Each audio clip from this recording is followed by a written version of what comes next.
होगी कि हम लोग इसकी एक लिस्टिंग करें कि अभी तक किस किस लेवल पर कास्ट सर्वे, कास्ट सेंसस, जिस भी शब्द का इस्तेमाल करना चाहिए, बहुत टेक्निकल शब्द है, लेकिन आपस में समझदारी के लिए कि जातियों की गिनती और जो विकास का लाभ और उसका बंटवारा, ये हम लोग को मालूम करना है। और ये तो हो गई मोटे तौर पर राज्यों और केंद्र सरकार द्वारा जो 1947 से पहले किया गया हो, लेकिन इसके अलावा भी जो सर्वे होते हैं वो जैसे हेल्थ मिनिस्ट्री, एनएसएसओ का जो है, एनएसएसओ भी अपना ये कई सर्वे जो करता है उसमें जातीय जो आधार होते हैं उसको वो शामिल करता है।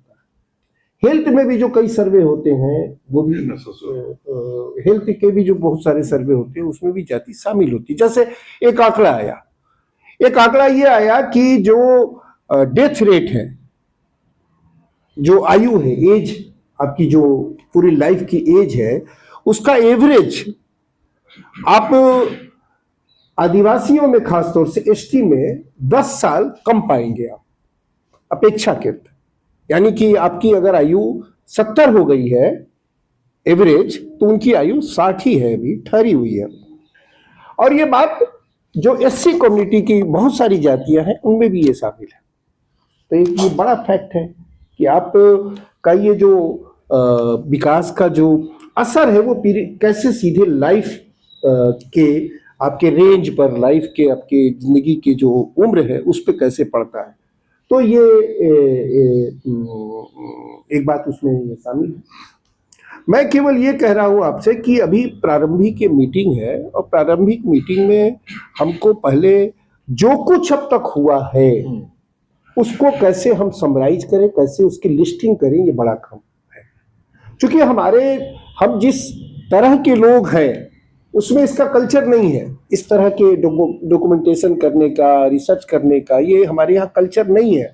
हम तात्कालिक जो कुछ आता है उसको कैरी ऑन करते हैं, आगे ले जाते हैं। अब जाति गणना हुई तो हमने शोर मचाना शुरू कर दिया, जाति गणना जाति गणना, कुछ राज्यों में हो भी गया। अब उसका क्या लाभ हासिल होगा, क्या नहीं होगा, ये हमारे अभी सब्जेक्ट नहीं होता है। हमारा सब्जेक्ट केवल होता है जाति गणना हो जाए, जाति गणना। तो हम बहुत ही लिमिटेड दायरे में चीजों को सोचते हैं, समझते हैं। ये माफी के साथ में कहूंगा, उसके क्या रिपरकशन होंगे, उसका कैसे आप उसको पॉलिटिकली कैसे चैनलाइज करेंगे, ये सब कुछ हमारे एजेंडे में शामिल नहीं होता है। और उसका केवल और केवल रिप्रेजेंटेशन, यानी रिप्रेजेंटेशन नहीं, रिप्रेजेंटेटिव तक वो सीमित हो जाता है कि हमारे एमएलए और एमपी बस बन जाए, मंत्री बन जाए, वहां तक सीमित हो जाता है। तो मेरा बस ये कहना है, हम अपनी बात को समाप्त कर रहे हैं कि हम लोगों को कोई जो आपका जो ग्रुप है भी है, जो मतलब कन्वेनर है, को कन्वेनर है, या जिस भी ढांचे में हम लोग अभी काम कर रहे हैं, वो ढांचे को थोड़ा विकेंद्रीकरण किया जाए, उसको डिसेंट्रलाइज किया जाए। और उस डिसेंट्रलाइजेशन में एक क्या ऐसा ग्रुप बन सकता है जो इस तरह के जो काम है, क्योंकि ये बेसिक काम है, क्योंकि ये बेसिक काम है कि आप जो मांग करने जब जाएंगे, सोशियो इकोनॉमिक डायमेंशंस को शामिल करें आप कास्ट सेंसस में। एक तो सेंसस की बात है, ये बड़ा ये हम लोगों के साथ ये हुआ कि हम पार्लियामेंट में पूरे उस दिन हम पार्लियामेंट में ही थे, पूरी डिबेट में ये बात, पूरे पार्लियामेंट में ये बात कही गई, ऑन रिकॉर्ड ये बात है कि पूरे संसद की ये सहमति है कि जातीय गणना होनी चाहिए।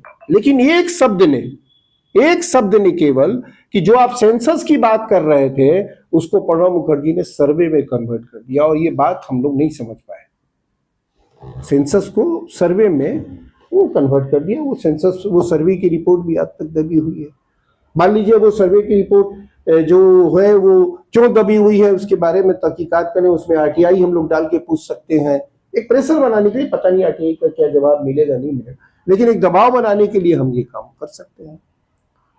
तो एक मुझे लगता है कि एक ग्रुप आपको जो इस तरह के जो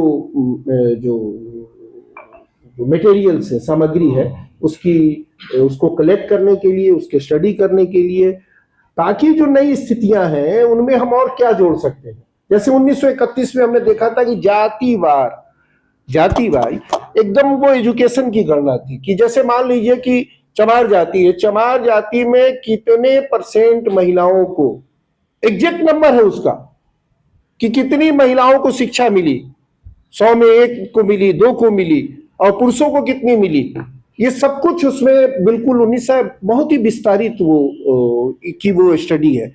1931 से पहले भी जो हुआ है उसमें भी मिलेगा आपको 1931 तक का, और सिमटा है।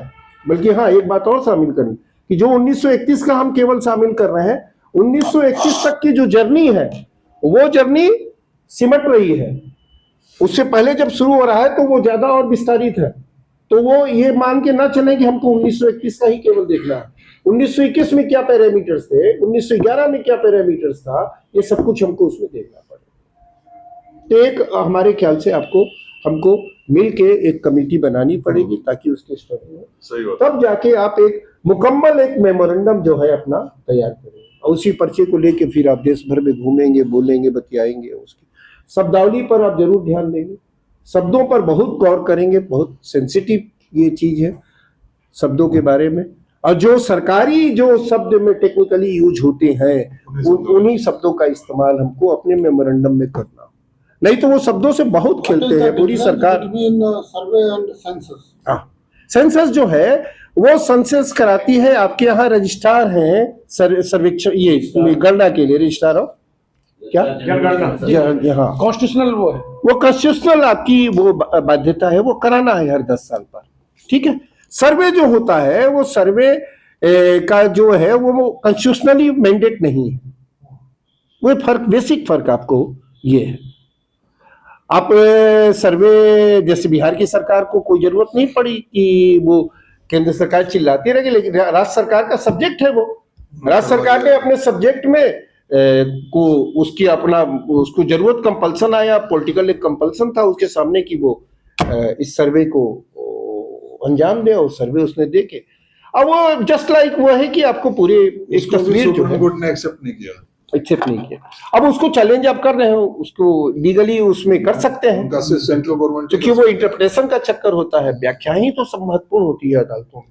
तो मुझे केवल यही बात कहनी कि आपको एक टीम बनानी पड़ेगी, और आप शुक्रिया। मेरे को इजाजत दे, मैं 2-3 कंफ्यूजन दूर कर देता हूं। ये इनको दे दीजिए।